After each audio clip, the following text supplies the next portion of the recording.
আমরা খুবই ভুল করেছি কোরআন না বুঝে। গতকাল আমি যুবকদেরকে থ্যাঙ্কস দিয়েছি, মনে আছে না আপনাদের? যুবকরা আমাদের প্রাণ শক্তি। যুবকরা যদি এগিয়ে আসে, কোরআন বোঝার কম্পিটিশনে যদি এগিয়ে আসে, কতই না ভালো হবে যদি তারা কোরআন পড়তে শেখে এবং কোরআন বোঝে। তাহলে তারা কোরআনের দিকে আকৃষ্ট হবে এবং কোরআনকেই জীবনের একমাত্র পাথর হিসেবে গ্রহণ করবে। সে কথাগুলি আমি সামনে গিয়ে বলব। তো আল্লাহ তাআলা বলছেন যে এই কোরআনের মধ্যে শুধু নামাজ রোজা হজ যাকাত না। আমি গতকাল বলছিলাম, মনে আছে আপনাদের, যে শুধু নামাজ রোজা হজ যাকাত হইলে শুধুমাত্র 1 পারা বা 2 পারা কোরআন শরীফ নাজিল করলেই হইতো, 30 পারা নাজিল হইল কেন? এই কথা তো মাথার মধ্যে ঢোকা উচিত আমাদের। যেহেতু চিন্তা করি না তাই মাথার মধ্যে ঢোকে না, চিন্তা করলে তবে না ঢুকবে। এখন দেখুন, আল্লাহ তাআলা বলছেন আমি আমার নবীকে ওহীর মাধ্যমে মুসা, নূহ, ইব্রাহিম, আদম প্রাগৈতিহাসিক ঘটনাবলী আমি এর দ্বারা জানাইছি কোরআন দিয়ে। রাসূল তো সেখানে উপস্থিত ছিলেন না। আল্লাহ তাআলা বলছেন তিলকা মিন আম্বাইল গায়বি নূহিহা ইলাইকা মা কুনতা তা'লামুহা আনতা ওয়ালা কওমুক মিন ক্বাবলি হাদা। তিলকা মিন আম্বাইল গায়ব, এটা হচ্ছে সেই অজ্ঞাত ঘটনা যা ওহীর মাধ্যমে আমি আপনাকে জানাইছি। তা না হলে আপনি এবং আপনার কওম, আপনার জাতি এই সম্পর্কে কিছুই জানতো না। না ইব্রাহিমের ঘটনা, না নূহের ঘটনা, না মুসার ঘটনা, এগুলো কিছুই জানতেন না। হযরত ইউসুফ আলাইহিস সালামের কথা বলে আল্লাহ তাআলা বলছেন যালিকা মিন আম্বাইল গায়বি নূহিহি ইলাইকা ওয়া মা কুনতা লাদাইহিম ইজ আজমাউ ওয়া হুম ইয়ামকুরুন। এটা হচ্ছে সেই অজ্ঞাত কাহিনী যা আমি ওহীর মাধ্যমে আপনাকে জানাইছি। অথচ তার ভাইয়েরা যখন ইউসুফ আলাইহিস সালামের বিরুদ্ধে ষড়যন্ত্র করছিল তখন আপনি তার কাছে ছিলেন না, আমি আপনাকে জানাইছি ওহীর মাধ্যমে। মূসা আলাইহিস সালামের ঘটনা আল্লাহ তাআলা বলে তারপরে বলতেছেন ওমা কুনতা বিজানিবিল গারবি ইজ কাদাইনা মূসা আমরা ওমা কুনতা মিনাশ শাহিদিন। মূসা আলাইহিস সালাম তিনি পশ্চিম সেই সিনাই পর্বতের পশ্চিম দিগন্তে, পশ্চিম প্রান্তে তিনি যখন আক্রান্ত হয়েছিলেন সেখানে আপনি উপস্থিত ছিলেন। আমি আপনাকে ঘটনার মাধ্যমে জানাইছি। মূসা আলাইহিস সালামের উপরে যেখানে ওহী নাজিল হয়েছিল সে জায়গাটাও আল্লাহ তাআলা আমাকে দেখাইছেন। আলহামদুলিল্লাহ। মিশর কায়রো এর রাজধানী, মিশরের রাজধানী কায়রো, জামিয়া আল আজহার পৃথিবীর বহু পুরাতন ইউনিভার্সিটি, বিশাল এরিয়া, প্রায় 56,000 ছাত্রছাত্রী লেখাপড়া করে সেখানে। কত বড় বিশ্ববিদ্যালয়, কতগুলি ক্যাম্পাস। তো সেই বিশ্ববিদ্যালয়ের আমন্ত্রণে আমি সেখানে গিয়েছি, 5 দিন ছিলাম। আমি বলেছি যে মিশরে তো জীবনে আসিনি, আমাকে ঘুমাবার একটু সময় দিও রাত্রে, বাকি আমার একটু ঘুরাও। 5 দিনে 4,500 কিলোমিটার দৌড়াইছি। সিনাই পর্বতের সেইখানে গিয়েছি যেখানে ওহী নাজিল হয়েছিল। মূসা আলাইহিস সালাম মাদায়েন থেকে এসেছেন, প্রচণ্ড ঠান্ডা, পথ হারিয়ে ফেলেছেন। স্ত্রীকে বলছেন সাথীদেরকে এখানে অপেক্ষা করো, আমি একটু ওই যে আগুন দেখা যায়, আমি হয় আগুন আনবো আর না হয় আগুন দিয়ে আলো দিয়ে রাস্তা চিনে নেব কোন দিকে যেতে হবে। ফালাম্মা আতাহা, যখন তিনি ওই আগুনের কাছে গেলেন, নুদিয়া ইয়া মূসা ইন্না আনা রাব্বুক। হে মূসা, এটা আগুন টাগুন কিছু না, আমি তোমার রব, আমি তোমার আল্লাহ। ফাখলানা আলাইক ইন্নাকা বিল ওয়াদিল মুকাদ্দাসি তুয়া। জুতা খোলো, এখানে আমার নূর পড়েছে। সুবহানাল্লাহ। জুতা খুলে আসো। ওয়াদি মুকাদ্দাস, ওয়াদি বলা হয় 2 পাহাড়ের মাঝখানে যে সমতল ভূমি থাকে এটাকে আরবিতে বলা হয় ওয়াদি, আর বাংলায় বলা হয় উপত্যকা। তো আমরা যখন গেছি ওয়াদি মুকাদ্দাস সাইনবোর্ড দেখেছি, জুতো আগেই খুলছি বর্ষটা। তারপরে গেলাম সেখানে, যেই গাছের উপরে আল্লাহর নূর পড়েছিল সেই গাছটা, ওরা বলে এটা সেই গাছ। তো আমি এর ঐতিহাসিক সত্যতা নাই বলে মনে করতে পারলাম না যে এটা সেই গাছটাই। ওই গাছের পাতায় পাতায় অনেক চিঠি। আমি জিজ্ঞেস করলাম এই চিঠিগুলি কিসের? বললো যে ইহুদিরা আসে, খ্রিস্টানরা আসে, মুসলমানও আসে, আল্লাহর কাছে চিঠি লিখে ওখানে ধুয়ে যায়। এই খাই খেয়ে কাম না পাইলে করবে কি? তো এটা আমার বলার উদ্দেশ্য ছিল না। আমার বলার উদ্দেশ্য ছিল যে আল্লাহ তাআলা দেখাইছেন বহু কিছু, এমনকি মুসা আলাইহিস সালাম রে এত জ্বালা দিল যে ফেরাউন, ওই ফেরাউনকেও দেখে আসছে, এখনো দাঁত ছিটকে পড়ে আছে। আল্লাহ তাআলা তাকে রেখে দিয়েছেন। আল্লাহ বলছেন তোরে মাটিতেও খাবে না, পানিতেও নষ্ট করবে না, পোকামাকড়ও নষ্ট করবে না, তোরে আমি শুটকি বানায় রাখবো কিয়ামত পর্যন্ত। তোর মতো ফেরাউন যারা হবে তোরে দেখে যেন তারা উপদেশ নিতে পারে। আল্লাহ তাআলা এটারও দেখাইছেন, পিরামিডও দেখাইছেন। অনেক নবীর কবরও আল্লাহ জিয়ারত করার সুযোগ। ইমাম শাফি রহমতুল্লাহ আলাইহি, মৌলানা জালালউদ্দিন সৈয়দী রহমতুল্লাহ আলাইহি, ইমাম ওয়াকি, ইমাম বদরুদ্দিন আইনি রাহিমাহুমুল্লাহ, হযরত সালেহ আলাইহিস সালাম, হারুন আলাইহিস সালাম, নবী দানিয়েল আলাইহিস সালাম, হযরত আবী দারদা রাদিয়াল্লাহু তাআলা আনহু, আমর ইবনুল আস রাদিয়াল্লাহু তাআলা আনহু, এদের কবর জিয়ারতের আল্লাহ তাআলা তৌফিক দিয়েছেন। আমর ইবনুল আসের যে মসজিদ দেখলাম মিশরে, সেই মসজিদে লাইলাতুল কদরে 5 লক্ষ লোক নামাজ পড়ে। লাইলাতুল কদর মসজিদ, রাস্তাটা সব ভর্তি হয়ে যায়। ইমাম যিনি, তিনি হচ্ছেন শেখ জিবরাইল। আমি শেখ জিবরাইলকে দেখতে পারলাম না, আগ্রহ ছিল যে জিবরাইল কেমন একটু দেখে যায়। এত লোক তার পিছনে নামাজ পড়তে আসে, সুবহানাল্লাহ। তো এখানে আল্লাহ তাআলা বলতে চাইলেন যে সিনাইয়ের পশ্চিম প্রান্তে যে ঘটনা ঘটছিল এটা তো আপনি জানেন না, আমি আপনারা জানাইছি। ফেরাউন আক্রমণ করেছে তার দলবল নিয়ে, 3 দিক থেকে আক্রান্ত হয়েছেন তিনি, আর একদিকে সমুদ্র। সাথীরা বলছে ইন্না লামুদরাকুন, ইন্না লামুদরাকুন, আমরা তো পাকড়া হয়ে গেছি, আমাদের তো পালাবার কোনো উপায় নাই। মুসা আলাইহিস সালাম কার নবী? জবাব দিতে দেরি হইল কেন? মুসা কার নবী? উম্মত ঘাবড়ে গেছে। উম্মত কি হয়ে গেছে? ঘাবড়ে গেছে, ভয় পাই গেছে। 3 দিক দিয়ে আসছে কারা? শত্রু সৈন্য 3 দিক, আর একদিকে কি? সমুদ্র। ঘাবড়াবার তো কথাই, আপনি আমি হলে তো হার্ট ফেল করবো। কোন দিকে যাবো? ফাইনাতা যাবো, যাওয়ার জায়গা না। কিন্তু মুসা আলাইহিস সালাম আল্লাহর নবী, তিনি বলছেন কাল্লা কাল্লা, কখনোই নয়, ভয় পেও না, রব্বি সায়াহদিন, অবশ্যই আল্লাহ আমাদেরকে পথ বের করে দিবেন। কাজী মেঘের মতো কালো ঘন কৃষ্ণ মেঘের মতো উত্তর গগন কালো মেঘে ছেয়ে গেছে, থমথমে ভাব, ঝোড়ো হাওয়া এখনই প্রবাহিত হবে। 30 ফুট উঁচু হয়ে জলোচ্ছ্বাস এসে উপকূলীয় এলাকা ভাসায় নিয়ে যাবে, বজ্রসহ বৃষ্টিপাত হবে, ঝড় বন্যায় উড়ায় নিয়ে যাবে, সুনামি হবে। আল্লাহ তাআলা ছোট্ট একটু বাতাসের আঘাত দিয়ে সব সরাই দিতে পারেন। বলেন সুবহানাল্লাহ, জোরে বলেন সুবহানাল্লাহ। কি ক্ষমতা তার! ফাআলুল লিমা ইউরিদ, যা খুশি তাই করতে পারে। তো আল্লাহ তাআলা ওহীর মাধ্যমে এই কথাগুলি জানাইছেন।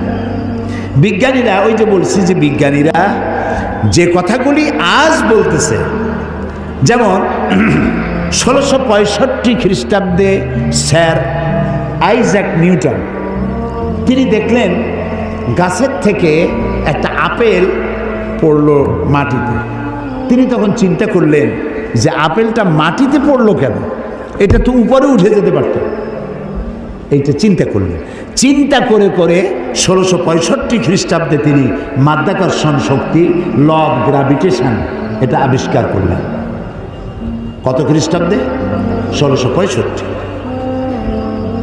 অথচ কোরআনে কারীম স্যার আইজ্যাক নিউটনের জন্মের 1000 বছর আগে সূরা ফাতির 41 নম্বর আয়াত আল্লাহ তাআলা বলছেন ইন্নাল্লাহা ইউমসিকুস সামাওয়াতি ওয়াল আরদা আন তাজুলা, নিশ্চয়ই আল্লাহ তাআলা চন্দ্র, সূর্য, গ্রহ, নক্ষত্র সব একটার সাথে আরেকটাকে সম্পৃক্ত করে রেখেছেন, যাতে একটার থেকে আরেকটা বিচ্ছিন্ন হয়ে না যায়। এটাই হচ্ছে ল অফ গ্র্যাভিটেশন। এই মাধ্যাকর্ষণ শক্তির কথা কোরআন ১৫০০ বছর আগে এ কথা আল্লাহ তাআলা বলেছেন। তো দুর্ভাগ্য, কোরআন বুঝি না, কোরআন শুধু সবের নিয়তে পড়ি। একবার সূরা ইয়াসিন পড়লে 10 খতম কোরআন শরীফ এর সব। এই যদি হয় তাহলে গোটা কোরআন শরীফ পড়ার আমার দরকারটা কি? খালি সূরা ইয়াসিন পড়লেই তো হলো। 3 বার সূরা ইখলাস পড়লে 1 খতম কোরআন শরীফের সব। তাহলে কোরআন পড়বি কেন মানুষ? আহারে মানুষ, আহারে কপাল পড়া মানুষ। এখন চন্দ্র, সূর্য, গোটা সৌরজগৎ সব ঘুরছে। এটা কোপার্নিকাস, গ্যালিলিও, নিউটন, আইনস্টাইন ওনারা আবিষ্কার করেছেন যে সব কিছু ঘুরছে। এটা বলতেছেন ওনারা এই কয়েকশো বছর আগে। অথচ ১৫০০ বছর আগে আল্লাহ তাআলা কোনটা ঘোরে? চন্দ্র ঘোরে না সূর্য ঘোরে না দুনিয়া ঘোরে? কে ঘোরে? একথা সূরা ইয়াসিনে আল্লাহ তাআলা তার নবীর কাছে বলে দিয়েছেন। লাশ-শামসু ইয়ানবাগি লাহা আন তুদরিকাল কামারা ওয়ালাল লাইলু সাবিকুন নাহার ওয়া কুল্লুন ফি ফালাকিন ইয়াসবাহুন। প্রবল জ্ঞানী হইবে যাহারা, আপন মনেতে বুঝিবে তাহারা। রাত্রি পারে না আগে যাইবার, দিনের স্থান করে অধিকার। যার যে স্থান বহাল রাখিয়া ভ্রমণ করিছে খোদাকে ডরিয়া। শুধু পৃথিবী করে না, আল্লাহ তাআলা বলছেন ওয়া কুল্লুন ফি ফালাকি ইয়াসবাহুন। যা কিছু আছে মহাশূন্যে, এই পৃথিবীটাও মহাশূন্যে। পৃথিবীটা কোথায়? মহাশূন্যের উপর ভাসমান। তো মহাশূন্যে অকুল্লুন ফি ফালাকি ইয়াসবাহুন, মহাশূন্যে যা কিছু আছে সব ঘুরতেছে আর ঘুরছে। Activities life, inactivities death. যতদিন ঘুরবে ততদিন সব ঠিক থাকবে। আর যেদিন এই ঘূর্ণায়মানের এই চক্রের আবর্তন বন্ধ হয়ে গিয়ে যখন ঘোরা বন্ধ হবে, তখন একটা প্রচণ্ড আঘাতের মাধ্যমে, প্রলয়ঙ্করী আঘাতের মাধ্যমে দুনিয়ায় কিয়ামত অনুষ্ঠিত হয়ে যাবে। তো আল্লাহ তাআলা কোরআনে কারিমে এই কথাগুলি অনেক আগে বলে রেখেছেন। The universe and doctor Einstein গ্রন্থে তারা বলেছেন যে সূর্য ধীরে ধীরে এর আলো কমে যাবে, আলো থাকবে না, আর তারাগুলো পোড়া কয়লার মতো হয়ে যাবে। কারা বলতেছে? বিজ্ঞানীরা বলছে।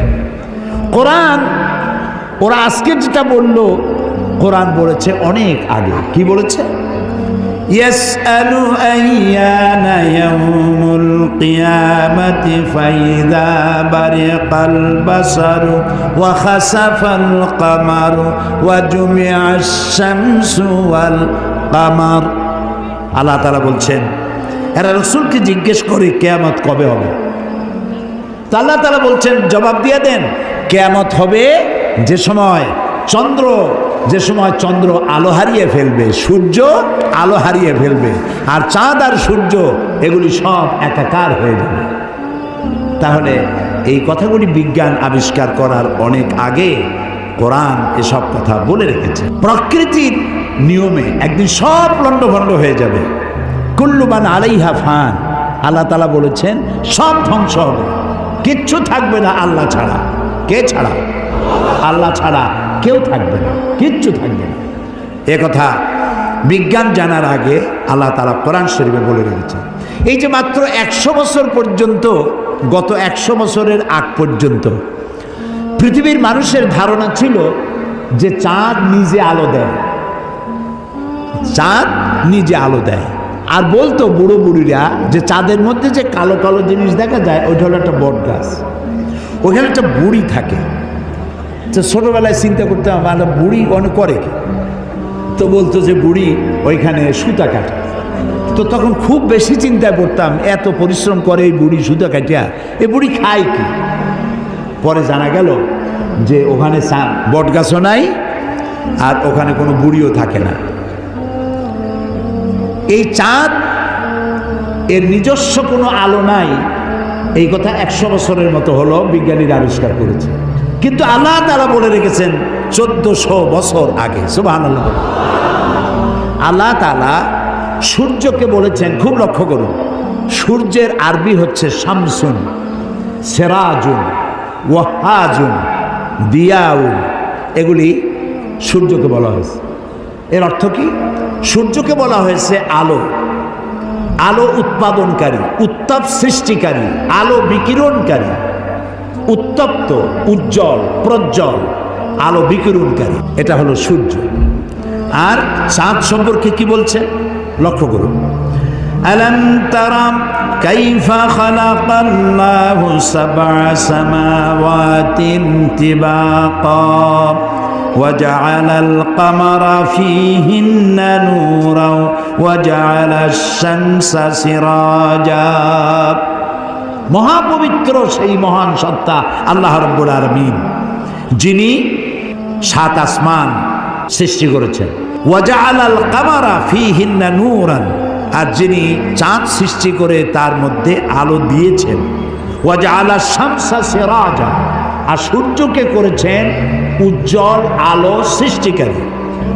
দেখো, সূর্যকে বলা হলো শামসুন, উত্তপ্ত আলো, উত্তাপ সৃষ্টি করে যেটা, সেটার নাম শামসুন, সিরাজুন, ওয়াহাজুন, দিয়াউ। আর চাঁদের কথা বলতে গিয়ে আল্লাহ তাআলা বলেছেন কামারা মুনিরা। চাঁদের আরবি হলো কামার, আর মুনিরা মানে আলোক প্রাপ্ত। চাঁদের নিজের কোনো আলো নাই, আলো প্রাপ্ত হয়ে সেই আলো সে বিকিরণ করে। এই কথা কোরআন শরীফে আল্লাহ তাআলা 1400 বছর আগে বলে দিয়েছেন। সুবহানাল্লাহ। এরপরে আপনারা দেখুন, এই যে উদ্ভিদ, গাছপালা, গাছ আমাদের জীবনের শত্রু নাকি? গাছ আমাদের কি? কাজী যেখানে পান সমানে কাটেন। মানুষ সমানে গাছ কাটে, কিন্তু যে পরিমাণ কাটে সে পরিমাণ গাছ তারা লাগায় না। এই গাছ সম্পর্কে, গাছ আমাদের যে বন্ধু, গাছটা আল্লাহ রাব্বুল আলামিন আমাদের জন্য নিয়ামত হিসেবে দিয়েছেন। এটার কাজ হচ্ছে কি? আল্লাহ তাআলা বলছেন ওয়াল আরদা বা'দা যালিকা দাহাহা আখরাজা মিনহা মাহা ওয়া মারআহা। এই উদ্ভিদগুলো, এর থেকে তরুলতা, উদ্ভিদ তরুলতা, এর থেকে বায়ু নির্গত হয় এবং তিনি এই দিয়ে জমিনকে সুন্দর করে প্রতিষ্ঠিত করেছেন। এবং এই গাছপালা তোমাদের জন্য এবং তোমাদের পশুর জন্য, তোমাদের জন্য অত্যন্ত বিরাট সম্পদ। তার মানে মানুষ, আমরা যে বাতাস থেকে অক্সিজেন নেই, যখন আমরা অক্সিজেনটা নিয়ে যখন ছেড়ে দেই, তখন যেটা ছাড়ি ওইটাকে বলা হয় carbon die oxide. Carbon die oxide হচ্ছে বিষ। এই যে আপনারা এখানে হাজার হাজার মানুষ বসে আছেন, আপনারা প্রত্যেকেই বাতাস থেকে অক্সিজেন নিচ্ছেন, আর যেটা ছাড়তেছেন সেটা বিষ। এই বিষটাকে পরিশুদ্ধ করার মতো কোনো ফ্যাক্টরি পৃথিবীর কাছে নাই। আল্লাহ তাআলা গাছ বানাইছেন। গাছের খাদ্য হলো, আপনি যেটা ফেলে দেন, নাক দিয়া মুখ দিয়া যেটাকে উদ্গীরণ করেন, ফেলে দেন, নিঃশ্বাস যেটা বের করে দেন, ওটা হলো গাছের খাদ্য। আর প্রতি মুহূর্তে সূর্যের উত্তাপ আর গাছের সবুজ রং দুটিতে মিলে এক প্রকারের রন্ধন ক্রিয়া হয়, আর ওর মধ্য দিয়ে কার্বন ডাই অক্সাইডকে প্রতি মুহূর্তে আল্লাহ রাব্বুল আলামিন অক্সিজেন বানাইয়া গাছের ভিতর থেকে বের করে দেয়। সুবহানাল্লাহি বিহামদিহি। এই মানুষের সৃষ্টির জন্য আল্লাহ তাআলা বলেছেন খালাকালাকুম মা ফিল আরদি জামিআ। এই পৃথিবীতে যা বানাইছি সব তোমার জন্য। সুবহানাল্লাহ। বিজ্ঞানীরা বলেছেন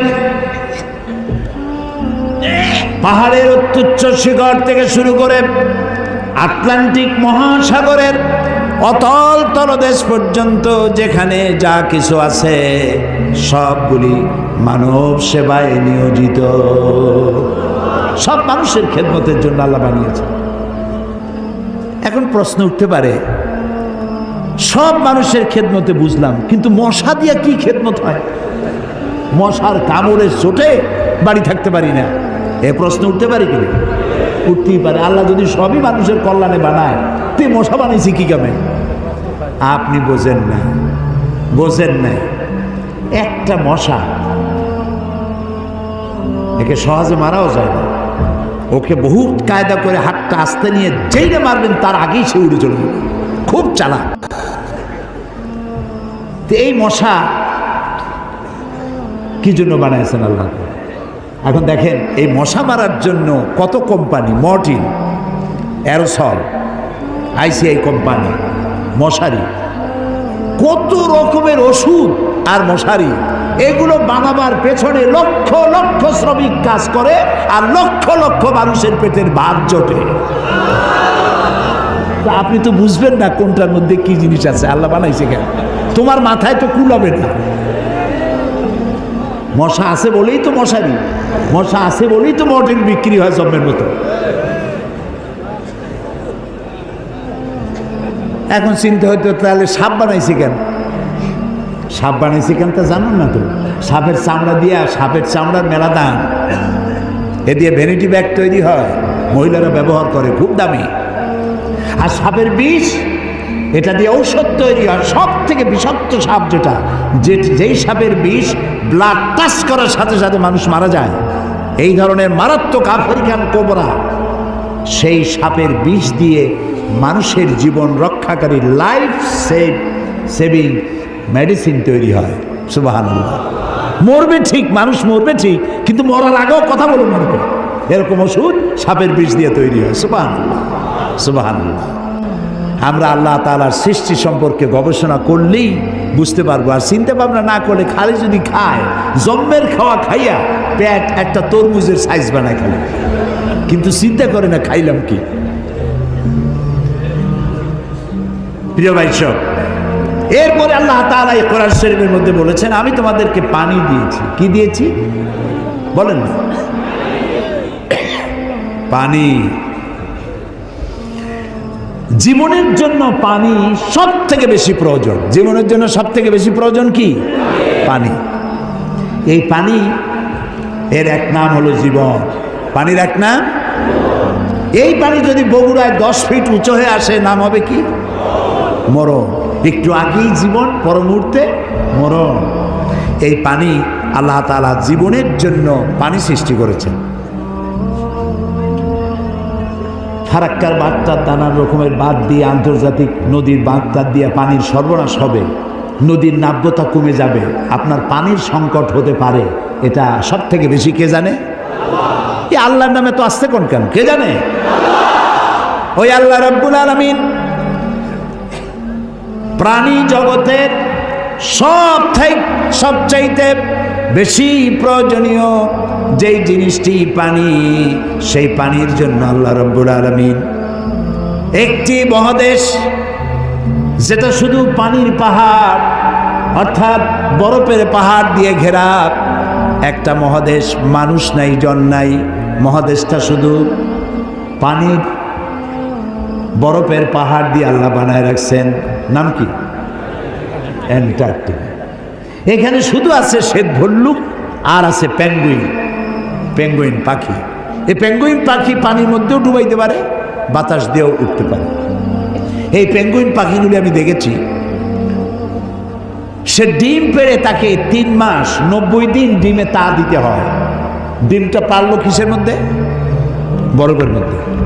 এখন ওর তো তাপ না হলে তো ফুটবে না, সেই জন্য ওইটার উপরে তাকে দাঁড়ায় থাকতে হবে। পেঙ্গুইন কিন্তু আবার এই শুইতে বসতে পারে না, দাঁড়ায় থাকে। আর গায়ে একটা কালো চাদরের মতো, বুকটা সাদা, মনে হয় সৌদি প্রিন্স। হাঁটেও খুব কায়দা করে, জমিদারি স্টাইলে হাঁটে। তো বাচ্চা ডিম দিয়ে ডিমের উপরে সে দাঁড়ায় থাকে, তার শরীরের একটা অংশ ডিমের উপরে দিয়ে দাঁড়ায় থাকে। 3 মাস 90 দিন দাঁড়ায় থাকতে হবে। এই 90 দিন সে খাবে কি? ওর স্বামীকে, পুরুষ পেঙ্গুইনকে আল্লাহ এত দয়া দিছেন, ও মাছ ধরে ধরে প্রত্যেক দিন ওর বউরে খাওয়ায়।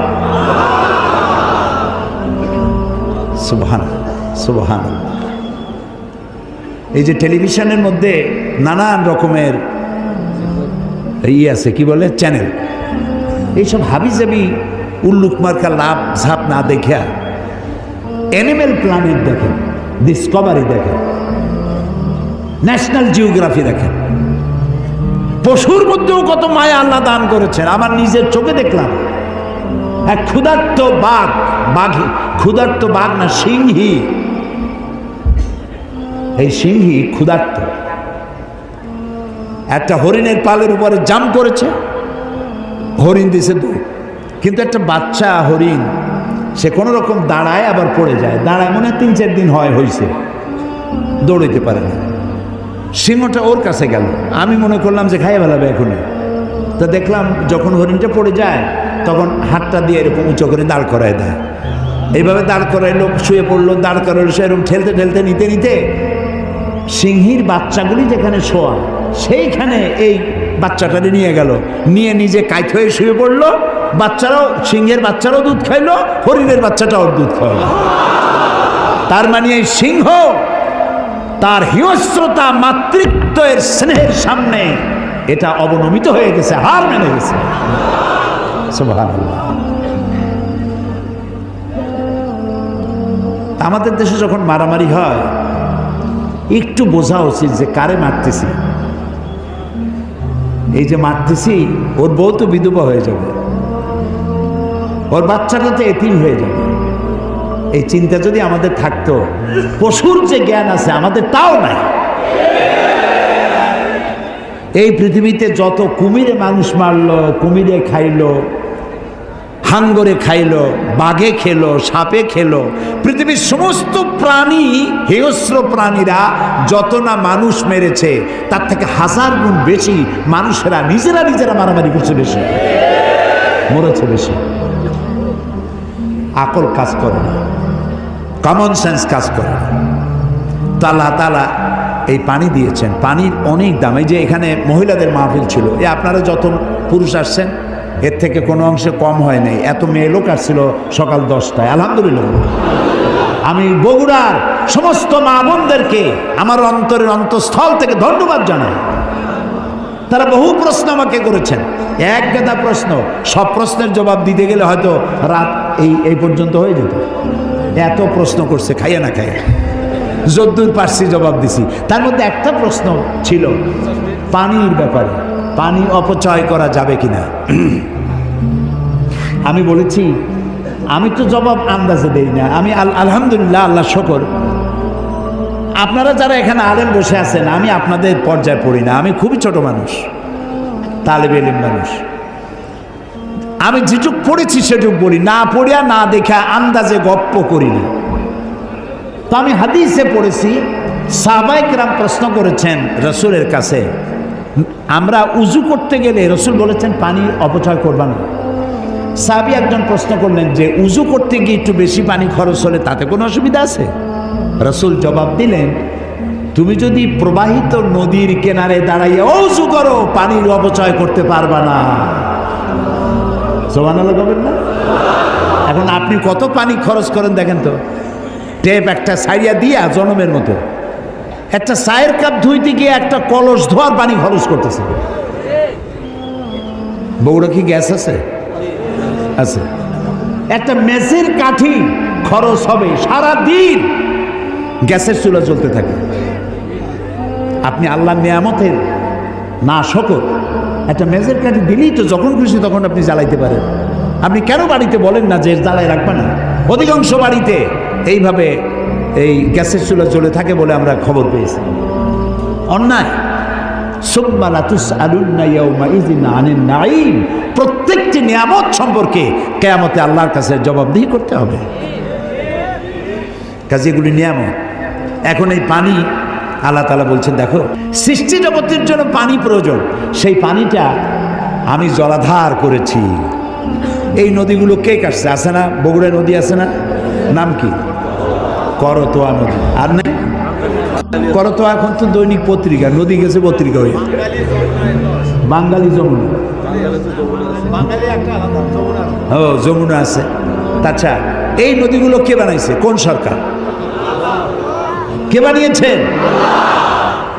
অসংখ্য নদী বানালেন, সমুদ্র বানালেন, মহাসমুদ্র বানালেন। পৃথিবীর 4 ভাগের 3 ভাগ পানি আর 1 ভাগ হচ্ছে স্থল। এই পানি আল্লাহ তাআলা জলাধার বানায় রেখেছেন। নদী কি সোজা না আঁকাবাঁকা? খালগুলো সোজা না আঁকাবাঁকা? কেন চিন্তা করেছেন কখনো? করেননি। আঁকাবাঁকা করার সোজা যদি হয় তাহলে শুধু 2 পারের মাটি উপকৃত হবে, আর যদি আঁকাবাঁকা হয়ে যায় তাহলে বেশি পরিমাণ মাটি এই পানির দ্বারা ফায়দা পাবে। এই জন্য আল্লাহ তাআলা আঁকাবাঁকা করে দিয়েছেন। সুবহানাল্লাহ, সুবহানাল্লাহ, সুবহানাল্লাহ।